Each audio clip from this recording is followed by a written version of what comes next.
Hello बच्चों, बहुत बहुत स्वागत है आपका अपने चैनल कक्षा गणित में। बच्चों आज हम लोग एक नया चैप्टर स्टार्ट करेंगे।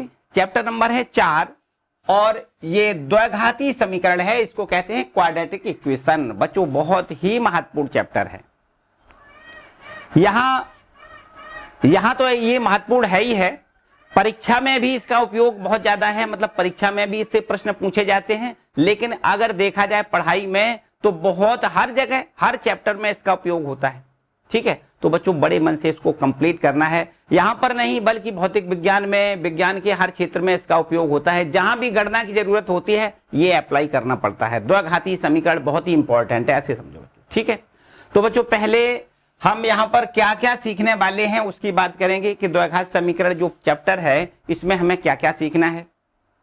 बच्चों पहले तो यहाँ पर ये पहचानना होगा कि द्विघात समीकरण होता क्या है, ये इसकी पहचान हम पहले सिखाएंगे कि द्विघात समीकरण किसको कहते हैं। इसके बाद यहाँ पर दो घात समीकरणों के हल करने की विधियां भी आपको सीखना है कि द्विघात समीकरण हम कैसे कैसे हल करते हैं, ये भी आपको सीखना है। इसके बाद में एक होता है विविक्त कर मानी डिस्क्रिमिनेंट, इसका भी मान ज्ञात करना यहाँ पर सीखना है। और विविक्त कर की मदद से हम समीकरण के मूलों की प्रकृति भी ज्ञात करते हैं, तो वो भी आपको इसी चैप्टर से सीखने को मिलेगा। ठीक है, कुछ इबारती प्रश्न होंगे, इबारती प्रश्नों को हल करना है और फिर इसके बाद द्विघात समीकरण के रूप में उनको बना के उनको हल करना है, ये भी आपको इसी चैप्टर में सीखने को मिलेगा। तो बच्चों 3-4 प्रश्नावली हैं, हर प्रश्नावली एक एक टाइप की आपकी होती है। ठीक है, तो ये आगे आपको सब कुछ मिलेगा। लेकिन आज हम लोग यहाँ पर बेसिक तरीके से पहले ये समझेंगे कि द्विघात समीकरण बच्चों होता क्या है, द्विघात समीकरण क्या होता है। ठीक है, द्विघात समीकरण बच्चों जैसा उसका नाम है ना, द्विघात का मतलब तो आप समझ रहे हो। एक ऐसा समीकरण होता है, एक ऐसा समीकरण होता है जिस पर चर, जो चर है ना, एक ही चर होना चाहिए बच्चों। यहां पर द्विघात समीकरण में चर कितने होते हैं, एक, लेकिन उस चर पर अधिकतम 2 घात होनी चाहिए, तो ऐसे समीकरण को द्विघात समीकरण कहते हैं।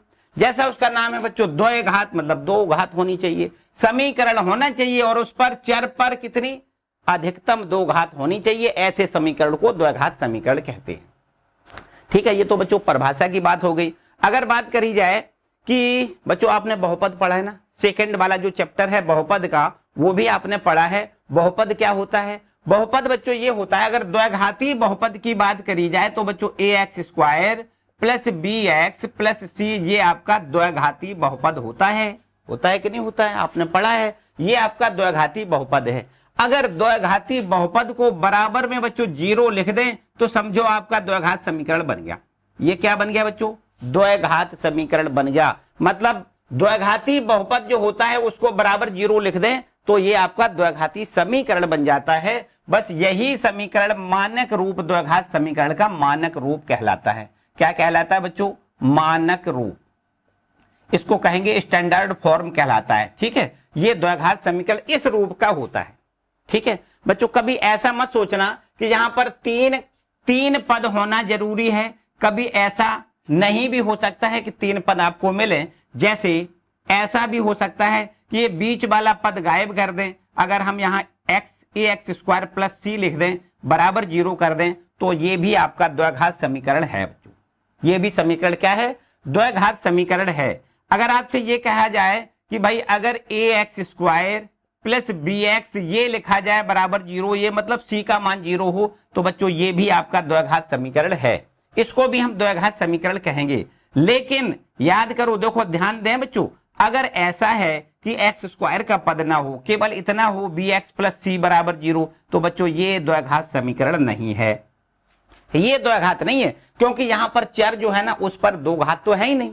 2 घात ना है तो इसका मतलब द्विघात नहीं है, सीधी सीधी बात है। अधिकतम 2 होने चाहिए, अगर 3 है तो भी बच्चों नहीं। अगर ऐसा लिखा है जैसे ax³ + bx² + cx + d बराबर 0, बच्चों ये भी द्विघात समीकरण नहीं है, क्योंकि हमने तो बताया चर पर अधिक से अधिक अधिकतम 2 घात होनी चाहिए, अधिकतम 2 घात होनी चाहिए। यहाँ पर तो घात कितनी है, 3 है, इसलिए इसको हम क्या कहेंगे, द्विघात समीकरण नहीं कहेंगे, ये भी हमारा द्विघात समीकरण नहीं है। ठीक है, 2 घात समीकरण के लिए जो चर है बच्चों ऐसा भी नहीं है कि x ही हो, x ही चर हो, ऐसा भी नहीं है। अगर यहां पर ऐसा लिखा हो कि 3y² प्लस 4 बराबर 0। बच्चों ये भी आपका द्विघात समीकरण है। क्या है ये भी द्विघात समीकरण है। 3y² प्लस 4y प्लस 6 बराबर 0। बच्चों ये भी आपका द्विघात समीकरण है। ये भी द्विघात समीकरण है, ये भी द्विघात समीकरण है। ठीक है, ये बाई चर में द्विघात समीकरण है। ठीक है, ये क्या है, ये दोनों बाई चर में द्विघात समीकरण है। तो बच्चों कभी भी आपको याद बस इतनी बात रखनी है कि अगर द्विघात समीकरण है तो चर पर अधिकतम 2 घात होनी ही होनी चाहिए। अगर 2 घात नहीं है तो भी द्विघात समीकरण नहीं है ये, और 2 घात से ज्यादा है तो भी आपका ये द्विघात समीकरण नहीं कहलाएगा। 2 घात समीकरण होने के लिए केवल और केवल चर पर 2 घात ही होना अनिवार्य है। ठीक है, 2 घात तो हो, लेकिन 2 घात से कम वाला भी पद हो सकता है। जैसे यहां 2 घात है, फिर बाई पर 1 घात कह सकते हो। यहां पर कितनी घात कह सकते हो, 1 घात कह सकते हो। ठीक है, फिर यहां पर कोई भी बाई का पद नहीं है, बाई इसमें है ही नहीं, कहता ये अचर पद है। तो इस टाइप का कुछ भी हो सकता है, लेकिन अधिकतम बच्चों 2 पावर से ज्यादा नहीं होनी चाहिए। चर पर अधिकतम 2 पावर वाला समीकरण द्विघाती समीकरण कहलाता है। ठीक है, जबकि इसका अगर मानक रूप की बात करें बच्चों, मानक रूप तो ये होता है, इसको कहते हैं मानक रूप ax² plus bx plus c बराबर 0। ठीक है बच्चों, अगर हम यहां पर कुछ उदाहरण लें और आपसे ये पूछें कि क्या ये द्विघात समीकरण है, जैसे बच्चों यहां पर उदाहरण देखो, उदाहरण यहां पर इस प्रकार से लिख लें कि भाई अगर लिखा है 2x² प्लस 5x प्लस 6 बराबर 0, तो आपको बच्चों लिखना है द्विघात समीकरण है। क्या लिखना है, ये आपका द्विघात समीकरण है। ठीक है, अगर आपसे कोई ये पूछता है कि 2x³ plus 5x² plus 6x plus 3 बराबर 0, तो आपको बच्चों लिखना है ये द्विघात समीकरण नहीं है, क्योंकि यहां पर तो x³ है ना, 3 घात है, 2 घात नहीं है, इसलिए इसको क्या कहेंगे, द्विघात समीकरण नहीं है। इसको यहां देखो तीसरा और उदाहरण, यहां पर ऐसा लिख दें तो बताओ बच्चों ये द्विघात समीकरण है, तो आपको लिखना है बिल्कुल है। ऐसा नहीं है कि 3 पद होना जरूरी है, ये मानक रूप में अगर नहीं है, हम ये लिख दें, ये वाला पद लिख दें और ये वाला पद लिख दें, बीच का पद ना लिखा जाए, तो अभी आपको द्विघात समीकरण कहना है। ठीक है, क्योंकि यहां पर x पर अर्थात चर पर अधिकतम 2 घात है, इसका मतलब ये समीकरण भी आपका द्विघात समीकरण है बच्चों। ठीक है, एकदम सीधी सीधी बात है, बस आपको कुछ नहीं, आंख बंद करके देखना है कि उसको हल करने पर अधिकतम 2 घात दिखाई दे जाए तो समझो द्विघात समीकरण होगा।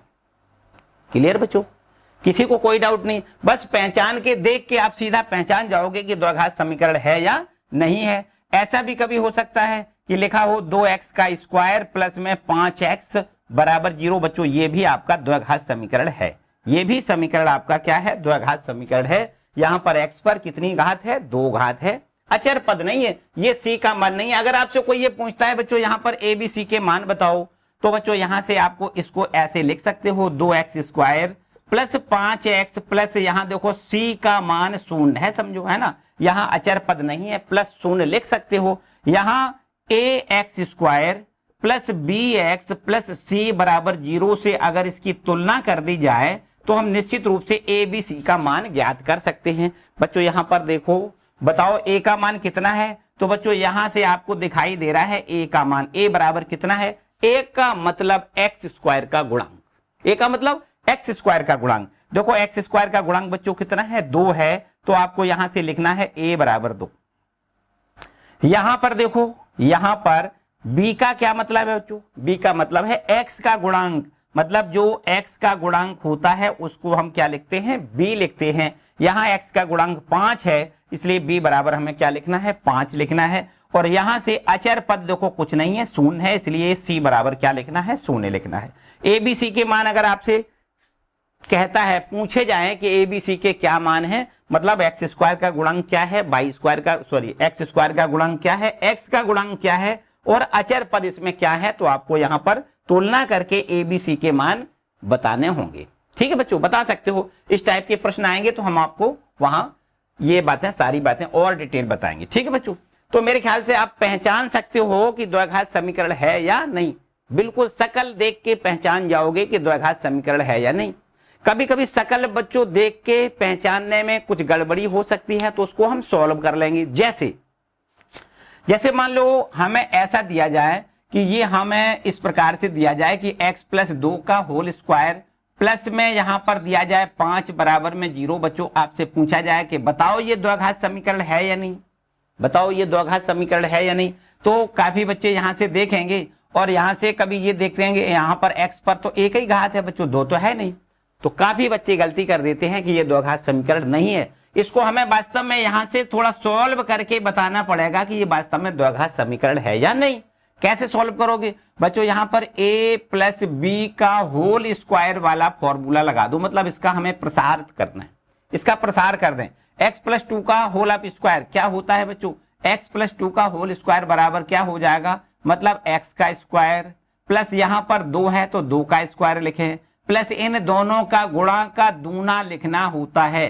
2 का x में गुणा 2x, इसका दूना करना है मतलब 2 से और गुणा करना है, प्लस 5 हमें ज्यों का त्यों लिखना है बराबर 0।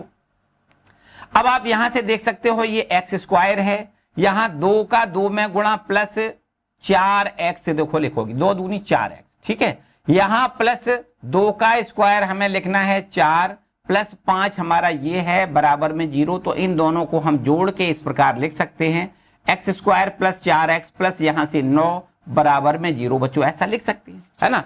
तो अब आपको यहां से बिल्कुल एकदम स्पष्ट दिखाई देने लगा कि भाई ये तो द्विघात समीकरण है, क्योंकि इसका रूप तो बच्चों ये सीधा सीधा देखो ये है ना, एक्स स्क्वायर, यहां पर आप देख सकते हो a x square plus B x plus सी बराबर 0। यहां भी बिल्कुल a का मान हम 1 कह सकते हैं, ठीक है। 1 into x square plus B into x plus सी बराबर में 0, सी का मान 9 है ना। a का मान अगर हम यहां से तुलना करके निकालें तो a का मान 1 और b का मान यहां से 4 और c का मान यहां से 9 हमें मिलेगा। मतलब ये समीकरण बच्चों द्विघात समीकरण के रूप का है, द्विघात समीकरण है, ठीक है। तो अगर हमें कभी इस टाइप का कोई प्रश्न मिलता है जिस पर स्क्वायर होल ऑफ स्क्वायर वगैरह कुछ ऐसा लिखा हो, या कभी ऐसा हो सकता है कि इनमें आपस में गुणा करके जैसे x plus 2 into x minus 2 बराबर 0, बच्चों अगर ये लिखा हो तो आपको यहां पर कहीं 2 पावर नहीं दिख रही, लेकिन अगर हम गुणा करेंगे तो x पर 2 घात हो जाएगी, ये द्विघात समीकरण बन जरूर जाएगा। बच्चों इन दोनों का गुणनफल मेरे ख्याल से आप बड़े आराम से कह सकते हो कि ये a plus B into A minus B के रूप का है। किस रूप का है, a plus B into A minus B. इन दोनों का जब गुणा करेंगे बच्चों तो a square minus B square होता है। तो a स्क्वायर का मतलब एक्स स्क्वायर और माइनस बी का मतलब कितना है 2, 2 का स्क्वायर बराबर क्या लिखेंगे बच्चों 4 लिखेंगे। इन दोनों का गुणनफल क्या होगा a square minus B square, a का मतलब x का स्क्वायर माइनस b और b का मतलब 2 का स्क्वायर बराबर 0, दोनों का गुणा हो गया। तो बच्चों यहां से इसको हम ऐसा लिख सकते हैं कि एक्स स्क्वायर माइनस में 2 का स्क्वायर कितना लिखना है 4 बराबर 0। बच्चों ये समीकरण आपको जो दिखाई दे रहा है ये भी हकीकत में द्विघात समीकरण है। कैसे भाई, यहां पर तो x पर 2 घात है ना, तो इसलिए समीकरण को क्या कहेंगे द्विघात समीकरण कहेंगे। अधिकतम 2 घात वाला समीकरण क्या होता है, अधिकतम 2 घात वाला समीकरण आपका द्विघाती समीकरण होता है, ठीक है बच्चों। तो मेरे ख्याल से अब तो आप पहचान जाओगे कि भाई द्विघात समीकरण होता क्या है। आज हमें केवल यही दिखाना है कि 2 घात समीकरण होता क्या है। कुछ बच्चों इबारती प्रश्न मिलेंगे, कुछ इबारती प्रश्न मिलेंगे, उनको हमें द्विघात समीकरण में बदलना भी आज सीखना है कि भाई 2 घात समीकरण में हम कैसे बदल सकते हैं। जो भी बात लिखी होगी, जो भी कथन लिखा होगा, जो भी स्टेटमेंट लिखा होगा, उसको आप अच्छे से रीड करोगे और पढ़ने से पता चलेगा कि किसका किससे क्या संबंध है। बस उन संबंधों को आपस में संभाल के रखोगे तो हमारा 2 घात समीकरण बनके तैयार हो जाएगा। ऐसे भी प्रश्न हमें यहाँ पर मिलेंगे, ठीक है बच्चों। तो यहाँ पर हम स्टार्ट करेंगे। सबसे पहले उदाहरण 4.1 एक्सरसाइज से पहले जो उदाहरण दिए गए हैं पहले उनको कंप्लीट करेंगे, फिर एक्सरसाइज पर जाएंगे, ठीक है बच्चों। तो इसको यहाँ जल्दी से नोट करें। तो बच्चों ये है उदाहरण नंबर पहला, इसमें लिखा हुआ है ये प्रश्न और इसमें ऐसा कहता है इसको गणितीय रूप में व्यक्त करके दिखाओ। यहां पर हमें हल नहीं करना है, इसका हमें केवल एक समीकरण बना के छोड़ देना है, मतलब द्विघात समीकरण बनाना है। ये आपका जो लिखित पढ़त में भाषात्मक सवाल लिखा है, जो इबारत लिखी हुई है, उसको आपको अच्छे तरीके से पढ़ना है और फिर इसके बाद उसको हमें क्या करना है गणितीय रूप में लिखना है, मतलब समीकरण बना के छोड़ देना है, ठीक है। द्विघात समीकरण बनाना है, असली बात यह है बच्चों। यहां पर लिखा है जान और जीवंती दोनों के पास मिलाकर 45 कंचे हैं। कंचा खेल रहे होंगे भाई, तो कंचा खेलने में दोनों के पास कुछ ना कुछ कंचे होंगे ना, अलग अलग दोनों के पास होंगे। ये भी जरूरी नहीं है भाई 45 हैं तो किसी के पास 20 हो सकते हैं, किसी के पास 25 हो सकते हैं, अलग अलग कंचे है ना। तो दोनों के पास 45 मिला के कुल कंचे हो गए। आगे लिखा है दोनों 5-5 कंचे खो देते हैं, खेलते खेलते कहीं लुढ़क गए होंगे भाई, है ना। 5 कंचे खो गए, उसके 5, उसके दोनों के 5-5 खो गए। तो अब शेष जो बचे, उन शेष बचे हुए क्या लिखा है, अब उनके पास कंचों की संख्या का गुणनफल 124 है। बच्चों जो शेष कंचे बचे ना, उनका यदि गुणा कर दिया जाए तो लिखा है 124 हमें प्राप्त होता है। हम ये जानना चाहेंगे कि आरंभ में उनके पास कितने कितने कंचे थे, तो हमें इसका क्या करना है, एक द्विघात समीकरण बना के छोड़ देना, इतना हमसे प्रश्न कहता है। इसको हल नहीं करना, हल करने की प्रोसेस आगे आएगी, अगली वाली एक्सरसाइज में आएगी, वहां पर हमें हल भी करना होगा। लेकिन यहां पर केवल ऐसा कहा है कि गणितीय रूप में इसको व्यक्त करके दिखाओ, समीकरण द्विघात बना के हमें छोड़ देना है। ठीक है बच्चों, पूरी बात ध्यान से पढ़ो। ऐसे प्रश्न जो इबारत में लिखे होते हैं उनको पहले अच्छे से रीड करना होता है, समझना होता है कि भाई इसको हम कैसे गणितीय रूप में कैसे निरूपित कर सकते हैं, क्या क्या हमें दिया गया है, क्या हमसे पूछा गया है, ये सब कुछ पढ़ने वाली बात है। अच्छे से पहले हमें पढ़ना होता है। कहता है जान और जीवंती 2 व्यक्ति हैं, दोनों के पास मिला के कुल 45 कंचे हैं। मान लेते हैं थोड़ी देर के लिए जान के पास x कंचे हैं, यहां पर इसको सॉल्व करें और ये मान लें कि जान के पास कितने कंचे हैं बच्चों, यहां पर लिख देते हैं माना जान के पास x कंचे हैं। क्या लिखेंगे, माना जान के पास कंचे बराबर कितने लिख दें, x हैं।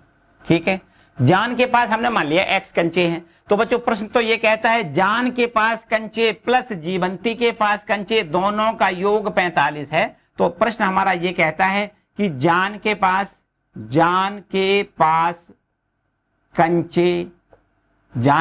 कंचे प्लस जीवंती के पास कंचे, और इनको टोटल मिला के यहाँ 45 दिया गया है। ठीक है, जान के पास कुछ कंचे हैं, कुछ जीवंती के पास हैं, दोनों को मिला के 45 है। लेकिन हमने ये मान लिया कि जान के पास x कंचे हैं, बच्चों यहाँ x लिख दें तो हम निश्चित रूप से इस जीवंती के पास कितने कंचे हैं वो हमें यहां से मिल जाएंगे। जीवंती के पास कंचे बराबर में यहां लिखेंगे 45। आप जीवंती के पास कंचे निकालना है तो प्लस x इधर ले जाओ, माइनस का x हो जाएगा। तो यहां पर आपको क्या मिल जाएगा, यहां से हमें मिल जाएगा जीवंती के पास कंचे कितने हो गए बच्चों, ये हो गए 45 माइनस x कंचे हो गए। सीधी सीधी एक काम खत्म। क्या हो गया भाई, जान के पास x कंचे हैं, जीवंती के पास 45 माइनस x कंचे हैं। देखो जान के पास ये कंचे हैं x और जीवंती के पास कंचे कितने हैं बच्चों, 45 माइनस x कंचे हैं। हुआ ये खेलते खेलते 5-5 दोनों के खो गए। 5 इसमें से कम कर दो, 5 इसमें से कम कर दो। भाई जैसे किसी के पास 20 कंचे हैं तो 5 अगर उसके खो जाएंगे तो 15 बचेंगे, घटाना ही तो पड़ेगा। 20 में से 5 खुए वाले घटा दो, 15 शेष बचे। बिल्कुल ठीक यही यहां पर होगा कि जान के पास x कंचे, इसमें से 5 कम कर दो, 5 खो गए, 5 घटा दो, x में से 5 घटाओगे x माइनस 5 लिखना है। जीवंती के भी 5 खो गए तो इसमें से भी 5 कम कर दो, माइनस 5 कर दो, इसको भी घटा दो 5। तो यहां से कितना बचेगा, 45 माइनस x से 5 और कम करोगे तो 40 माइनस x इसके बचेंगे। यहां पर इसके बचेंगे x माइनस 5 खो गए। ठीक है, तो यहां लिख देते हैं। अब जान दोनों इकट्ठा लिख दें, जान व जीवंती के पास 5-5 कंचे खो गए हैं। तब शेष कंचे कितने बचे, तब जान के पास शेष कितने बचे, जान के पास बचे कंचे कितने बचे बच्चों, जान के पास बचे कंचे बराबर x माइनस 5 होंगे। x में से 5 घट गए, 5 खत्म, 5 खो गए, तो x में से 5 खो गए तो x माइनस 5 इसके पास बचे। तथा यहां पर जीवंती के पास कितने बचे, तो आपको लिखना है जीवंती के पास बचे कंचे बराबर कितने हो जाएंगे, 45 माइनस एक्स हो जाएंगे। और इसमें से 5 और कम कर दो, क्योंकि 45 माइनस एक्स तो है, इसमें से 5 खो गए।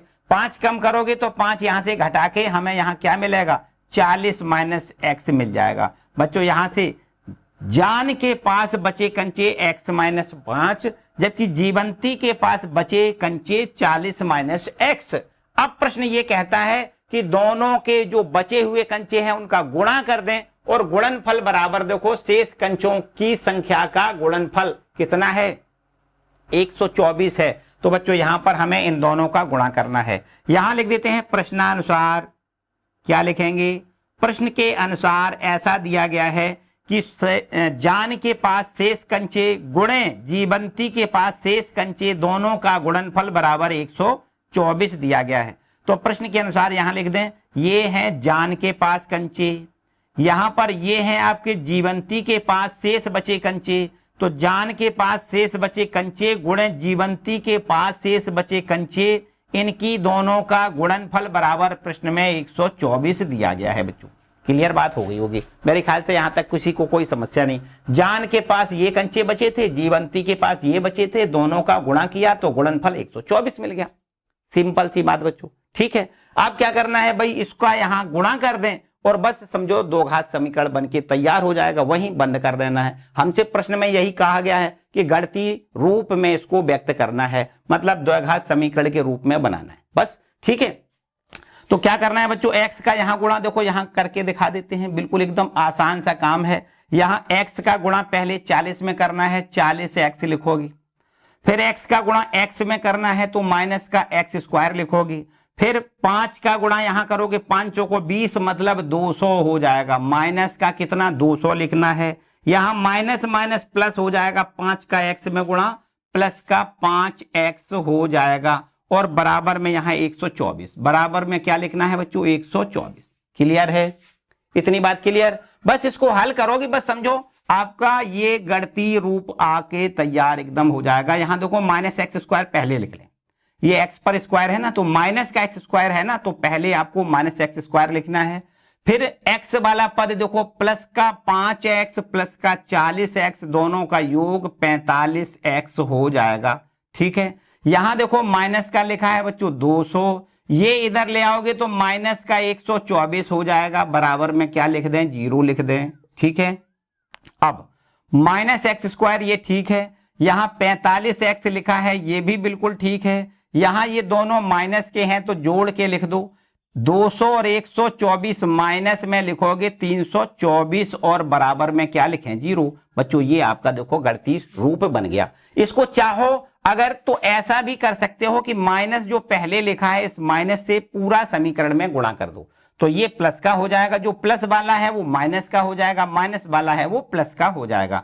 तो इस तरीके से देखो एक्स स्क्वायर ये प्लस का हो जाएगा, माइनस में 45x हो जाएगा, प्लस का 324 हो जाएगा, बराबर में 0। अब बच्चों ये हमारा देखो एक समीकरण बनके तैयार हुआ है, जो कि आपका द्विघात समीकरण है, जो कि हमसे पूछा गया है कि भाई दो घात समीकरण के रूप में व्यक्त करना है। ये बच्चों प्रश्न है, ठीक है। उम्मीद करता हूं सब कुछ बिल्कुल एक ही बार में क्लियर हो गया होगा, किसी प्रकार की कोई डाउट नहीं। यहां पर शेष एक और प्रश्न तो बच्चों पूछा गया है, आइए उस पर बात करते हैं। तो बच्चों ये है इसका दूसरा यहां पर उदाहरण, पहले उदाहरण का दूसरा भाग। यहां पर 2 प्रश्न पूछे गए थे। दूसरा प्रश्न इस प्रकार से है कि एक कुटीर उद्योग एक दिन में कुछ खिलौने निर्मित करता है। क्या करता है, कुटीर उद्योग है, छोटा सा उद्योग जो घरों में लगाते हैं ना, तो वो कुटीर उद्योग क्या करता है, कुछ खिलौने निर्मित करता है। लिखा है प्रत्येक खिलौने का मूल्य रुपयों में से कितना है, 55 में से एक दिन में निर्माण किए गए खिलौनों की संख्या को घटाने से प्राप्त संख्या के बराबर है, ऐसा कहता है। बिल्कुल ठीक है। किसी एक दिन कुल निर्माण लागत 750 रुपए थी। एक दिन की निर्माण लागत कितनी है, 750 रुपए। तो प्रश्न हमसे यह कहता है कि हम उस दिन निर्माण किए गए खिलौनों की संख्या ज्ञात करना चाहेंगे। ये हमें समीकरण के रूप में बना के दिखाना है। गणितीय समीकरण यहां पर जो आपका द्विघाती समीकरण है उसको बना के बता देना है, बस इतना बच्चों प्रश्न है। ध्यान से समझो, कहता है एक कुटीर उद्योग एक दिन में कुछ खिलौने का निर्माण करता है, निर्मित कर लेता है। तो बस उन्हीं खिलौनों की संख्या आपसे पूछी गई है। यहां पर इसको ऐसा मान लेते हैं कि निर्मित खिलौनों की संख्या मान लेते हैं x है। क्या लिख दें? माना किसी दिन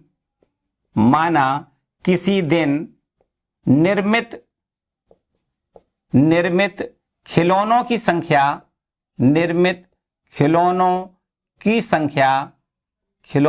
संख्या बराबर मान लेते हैं x है। ठीक है, क्या मान लेते हैं? निर्मित खिलौने एक दिन में कितने, किसी एक दिन की बात है, उस दिन खिलौने कितने बने बच्चों? x खिलौने बने।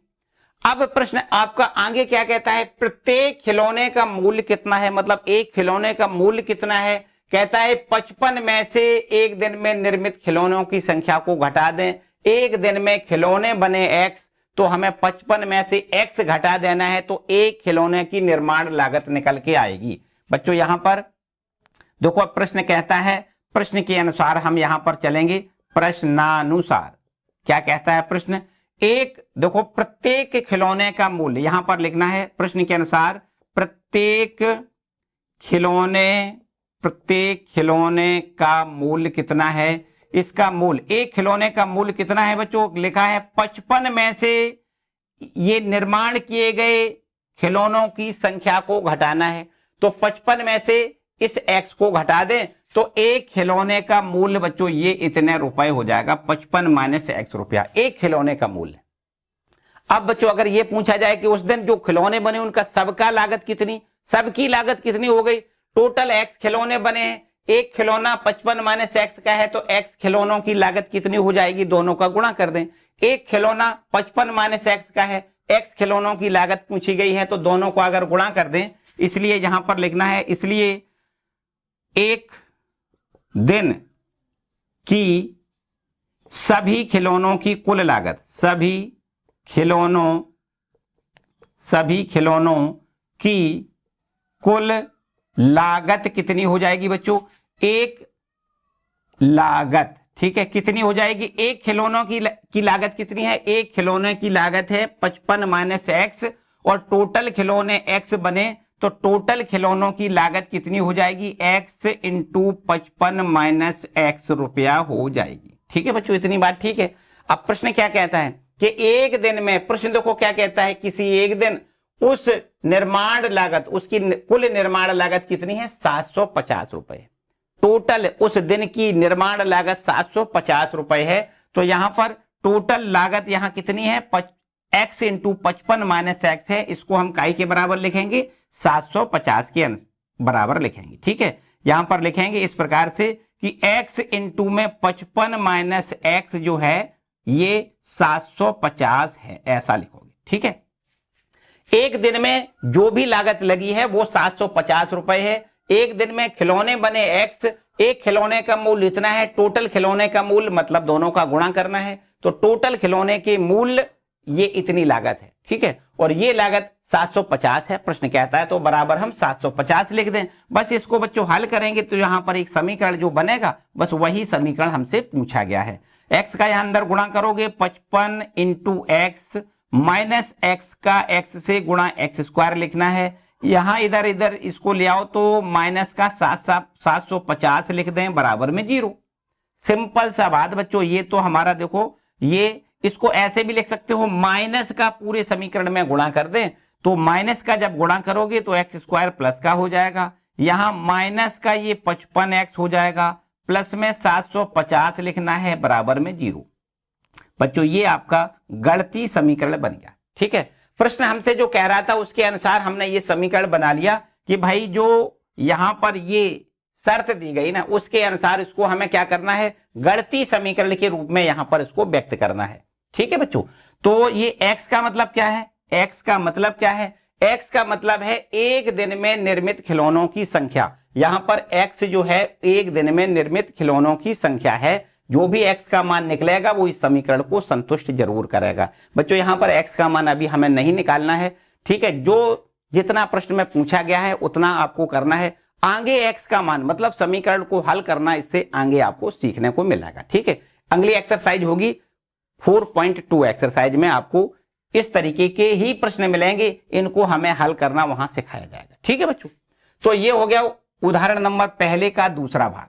ठीक है, नोट करें, आगे बढ़ें। और बच्चों ये है आपका दूसरा उदाहरण। इसमें आपसे पूछा गया है कि जांच कीजिए कि निम्न द्विघात समीकरण है या नहीं। यहां पर जो समीकरण दिए गए हैं वो समीकरण द्विघात समीकरण हैं या नहीं, हमें ये जांच करना है। एकदम सिंपल सी बात है बच्चों। यहां पर हम क्या करेंगे, समीकरण को थोड़ा सा हल करेंगे। यहां पर बच्चों ऐसे समझो कि पहला भाग देखो, पहले आपको क्या करना है, इसमें जो दिया गया समीकरण है वो कुछ इस प्रकार से है कि x - 2 का होल स्क्वायर प्लस 1 बराबर में दिया गया है 2x - 3।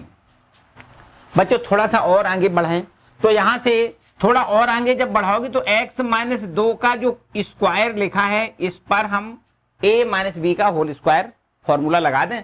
तो यहां से a - b का होल स्क्वायर बराबर क्या होता है बच्चों, पहले हमें यहां x का स्क्वायर लिखना है, फिर प्लस का निशान लगा के 2 का स्क्वायर 4 लिखना है, फिर माइनस का निशान लगा के इन दोनों का गुणा करके दूना लिखना होता है, 2x का दूना 4x लिखना है। ठीक है, +1 हमारा बिल्कुल ठीक है, बराबर, और यहां से देखो 2x - 3 ये भी ज्यों का त्यों लिख लेंगे। ठीक है, अब इसको और थोड़ा आगे बढ़ाएं, ये x स्क्वायर है, यहां पर माइनस का 4x, देखो ये है माइनस का 4x, इनको भी हमें इधर ले आना है, क्योंकि मानक रूप जो होता है ना वो क्या होता है, ax² + bx + c बराबर 0 होता है। तो यहाँ तो बच्चों हमें 0 चाहिए, इनको इधर ले आए, तो यहाँ से इधर इसको ले आओगे तो माइनस का हो जाएगा 2x।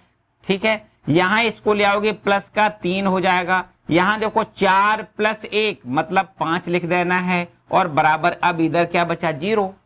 ठीक है, इसका और थोड़ा आगे देखो इस प्रकार लिख सकते हैं, x², यहाँ माइनस का 4x माइनस का 2x, यहाँ से माइनस का 6x बन जाएगा, और ये 5 और 3 8, यहाँ से +8 बराबर 0। बच्चों जो आपका ये समीकरण दिख रहा है ये वास्तव में द्विघात समीकरण है, क्योंकि ये मानक रूप में है। देखो ax² + bx + c बराबर 0 के रूप का है।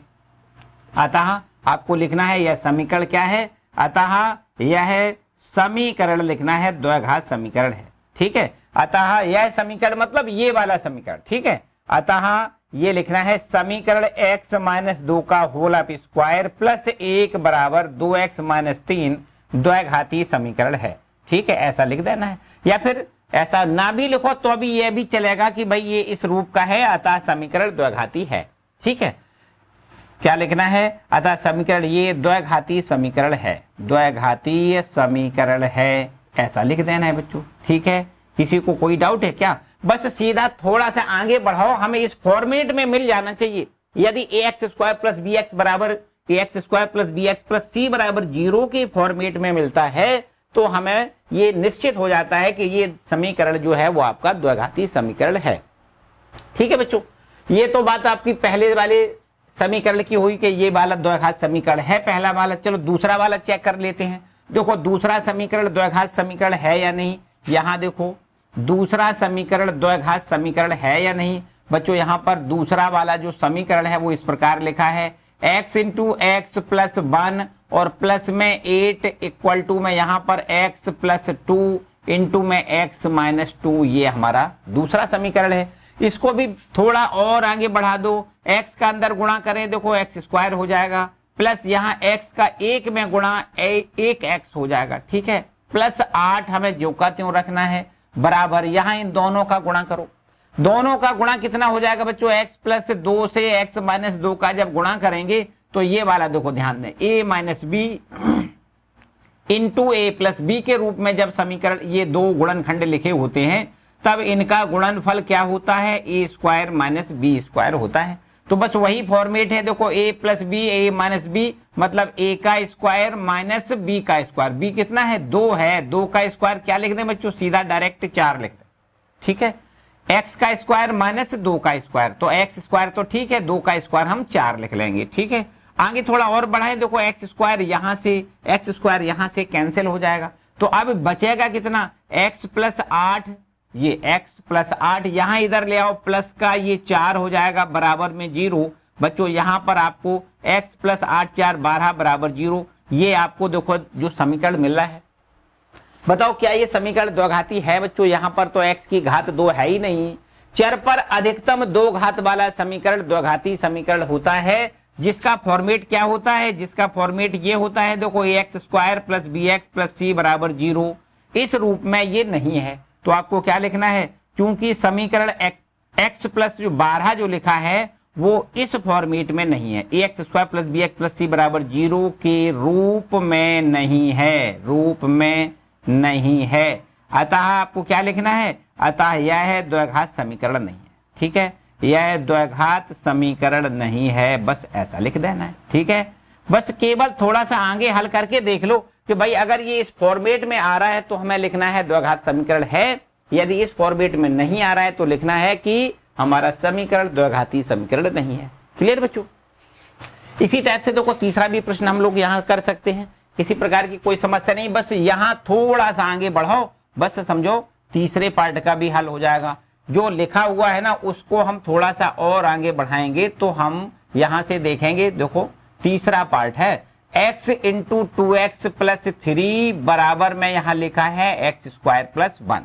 ठीक है, इसको x से अंदर गुणा करें तो ये हो जाएगा 2x स्क्वायर प्लस यहाँ x का 3 से गुणा करो 3x हो जाएगा, इधर इसको ले आओ तो माइनस का x स्क्वायर माइनस का 1। अब यहाँ देखो कितना 0। सिंपल सी बात है, 2x स्क्वायर में से 1x स्क्वायर जब घट जाएगा तो यहां से केवल 1x स्क्वायर बचेगा, प्लस 3x तो बिल्कुल ठीक है, इसका किसी से कोई लेना देना है ही नहीं, किसी से हिसाब होगा नहीं। माइनस 1 भी अपने जगह लिखा है, वो भी ठीक है। बच्चों ये आपका जो समीकरण बना है इसका बिल्कुल एकदम मानक रूप में फॉर्मेट है। देखो इसका ax square plus B x plus सी बराबर 0 के रूप का है। यह समीकरण किस रूप का है? यह समीकरण ax square plus B x plus सी बराबर 0 के रूप में है, रूप में है। अतः आपको क्या लिखना है? अतः यह द्विघाती समीकरण है, यह समीकरण द्विघाती समीकरण है। ठीक है, द्विघाती समीकरण है। ये भी बात बिल्कुल क्लियर हो गई बच्चों, ठीक है कि नहीं? किसी प्रकार की कोई समस्या नहीं, बस केवल थोड़ा सा आगे बढ़ाओ और ये देखो कि भाई फॉर्मेट हमारा एक्स square plus B x plus सी बराबर 0 रूप में दिख रहा है कि नहीं दिख रहा है। ये हमारा समीकरण इस रूप में दिखना चाहिए। बस अगर दिख रहा है तो आपको लिखना है द्विघाती समीकरण है, यदि इस रूप में नहीं दिखाई दे रहा है तो बस सीधा लिखना है नहीं है, मतलब द्विघाती समीकरण नहीं है। यहाँ पर बच्चों चौथा प्रश्न देखो, इसको भी हल कर लेते हैं। चौथे प्रश्न को, ये द्विघाती समीकरण है या नहीं, देखो ध्यान दें, चौथा भाग है इसका, लिखा है x प्लस 2 का होल क्यूब इक्वल टू में यहाँ x का क्यूब माइनस का 4 लिखा है। ठीक है, तो बच्चों यहाँ पर देखो इसका प्रसार कर दें, a प्लस बी का होल क्यूब बराबर क्या होता है? a इसको मानो, b इसको मानो, इसका होल क्यूब बराबर क्या होता है? a का क्यूब, a का मतलब x, तो हमें लिखना है x का क्यूब, प्लस b का मतलब है 2, हमें लिखना है 2 का क्यूब, प्लस 3 इंटू ए इंटू बी, ए का मतलब कितना है बच्चों? x है, तो a इंटू बी ब्रैकेट में a प्लस बी, ऐसे हमें इसका प्रसार लिखना है। ठीक है, a ये है, b ये है, a प्लस बी का होल क्यूब बराबर होता है a का क्यूब प्लस b का cube plus 3 a b bracket में a प्लस b होता है। बस यहां पर हमने इसका प्रसार लिख लिया, बराबर का निशान लगाओ और यहाँ x क्यूब माइनस 4 हमें ज्यों का त्यों रखना है। ठीक है बच्चों, यहां से भी आप देख सकते हो x क्यूब वाला पद ये सीधा सीधा कैंसिल हो रहा है। यहाँ 2 का क्यूब हमें 8 मिलेगा, यहां से प्लस का निशान लगाओ, यहाँ 3 और 2 का गुणा, 3 दूनी 6x लिखें, 6x का अंदर गुणा करेंगे तो 6x में गुणा करोगे स्क्वायर हो जाएगा, 6x स्क्वायर लिखना है, प्लस 6x का 2 में गुणा करोगे 6 दूनी 12x लिखना है, बराबर में लिखा है माइनस 4, अगर इधर ले आओगे तो प्लस का 4 हो जाएगा, बराबर में 0। क्लियर बच्चों? अब यहां से हमें इस प्रकार से देखो ये फॉर्मूला ये मिल गया, समीकरण 6x स्क्वायर है, यहां प्लस में 12x लिखा है, 8 में से 4 घटाओगे तो प्लस का यहां से 4 मिलेगा, बराबर में 0। थोड़ा सिंप्लीफाई करना चाहो तो ऐसे कर सकते हो, पूरे समीकरण में 2 से डिवाइड कर सकते हो, पूरा समीकरण 2 से भाग चला जाएगा, तो यहां से ये बचेगा 3x स्क्वायर, यहां से 2 का भाग करोगे तो 6x बचेगा, यहां 2 से भाग करोगे तो 2 बचेगा, और शून्य में 2 से भाग करने पर तो 0 बचेगा। तो बच्चों ये हमारा देखो समीकरण बन के तैयार हुआ है, और ये समीकरण वास्तव में अगर आप ध्यान से देखो तो दो घात समीकरण का मानक रूप है। किस रूप में है आपको लिखना है, जो ax square plus bx plus c बराबर 0 के रूप का है। बच्चों अगर इस रूप में होता है तो हम मान लेते हैं बस समीकरण हमारा दो घाती है, क्योंकि दो घात समीकरण का ये मानक रूप होता है ना। तो आपको क्या लिखना है, अतः यह है द्वैघाती समीकरण है, यह है समीकरण द्वैघाती समीकरण है। ठीक है, द्विघात समीकरण है। बस ये भी बात कंफर्म हो गई कि भाई चौथा जो समीकरण दिया गया था ये भी आपका द्विघाती समीकरण है। ठीक है बच्चों, तो आप पहचान जाओगे। अब तो मेरे ख्याल से किसी भी टाइप का प्रश्न आए तो आप इनको देखते ही पहचान जाओगे कि दो घात समीकरण है या नहीं है। ठीक है बच्चों, तो ये सारे एग्जाम्पल थे और इसी के बेस पर पूरी 4.1 एक्सरसाइज है आपकी। 4.1 एक्सरसाइज इसी उदाहरणों के अनुसार ही आपको कंप्लीट करनी है। ठीक है, तो बच्चों इसके अगले वाले लेक्चर में हम पूरी एक्सरसाइज 4.1 को भी कंप्लीट करेंगे। उम्मीद करता हूं कि यहां से आपको सब कुछ एकदम बढ़िया से समझ में आया होगा। यदि फिर भी कोई डाउट्स आता है तो कमेंट सेक्शन में कमेंट करें, अथवा कक्षा गणित इंस्टाग्राम पर जाकर हमसे आप जरूर पूछें। कोई समस्या है निसंकोच पूछें बच्चों, हम आपके साथ हैं, एकदम आपका सब कुछ जो भी आपकी समस्या होगी जरूर सॉल्व करेंगे। ठीक है बच्चों, आज के लिए इतना ही रखते हैं। अगले वीडियो में मिलेंगे बच्चों एक नई एक्सरसाइज 4.1 के साथ। ठीक है, सारी एकदम प्रॉब्लम, इस एक्सरसाइज की सारी प्रॉब्लम दूर होगी। ठीक है बच्चों, तो वीडियो को लाइक ना किया हो बच्चों जरूर कर दें। चैनल पर नए हैं तो चैनल को भी सब्सक्राइब कर लें। मिलते हैं अगले वीडियो में। खुश रहें, मस्त रहें, पढ़ते रहें। All the best.